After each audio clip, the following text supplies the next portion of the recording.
भगवान क्या करते हैं, अपनी नाभि से कमल को पैदा करते हैं। अपनी नाभि से क्या निकालते हैं, कमल, और कमल पैदा करते हैं और कमल के ऊपर महाराज ब्रह्मा जी की रचना करते हैं। ब्रह्मा जी को उत्पन्न कर देते हैं। अब ब्रह्मा जी कमल के ऊपर बैठे। अब ब्रह्मा जी देखने लगे, भैया मैं आया कहां से हूं। चारों ओर देखने लगे, तुम्हारा चारों ओर जल ही जल नजर आया, जिधर देखे उधर पानी पानी। ब्रह्मा जी सोचने लगे, भैया मैं आया कहां से हूं, मेरा उद्गम स्थल कौन सा।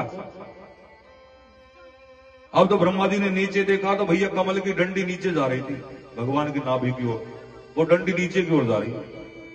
ब्रह्मा जी ने सोचा, जरा देखो तो सही इस डंडी को पकड़ के। अब ब्रह्मा जी पुष्प से नीचे उतरे, डंडी पकड़ते पकड़ते पकड़ते पकड़ते नीचे आए।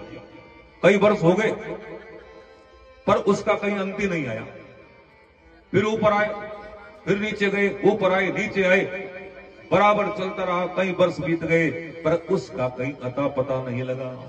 इतने में आकाशवाणी हुई, बोले ब्रह्मा जी ऐसे कुछ नहीं होगा, पहले तप करो, तपस्या करो। ब्रह्मा जी ने आकाशवाणी सुनी तप करने की, और ब्रह्मा जी ने वही कमल पुष्प पर बैठे बैठे है जो तपस्या की है। और तप करते करते 1000 वर्ष हो गए। जैसे 1000 वर्ष तक उन्होंने तप किया। तप का मतलब होता है तपस्या करना, और जो तप नहीं करता तो तप का उल्टा होता है पत। पत मानी पतन, विनाश, नष्ट होना। इसलिए ब्रह्मा जी ने तपस्या की, और तप करते करते भगवान नारायण है जो प्रकट हो गए। और अब तो ब्रह्मा जी हाथ जोड़ करके स्तुति करते हैं भगवान की कि ज्ञातोऽसि मेद सुचिराम ननु देह भाजाम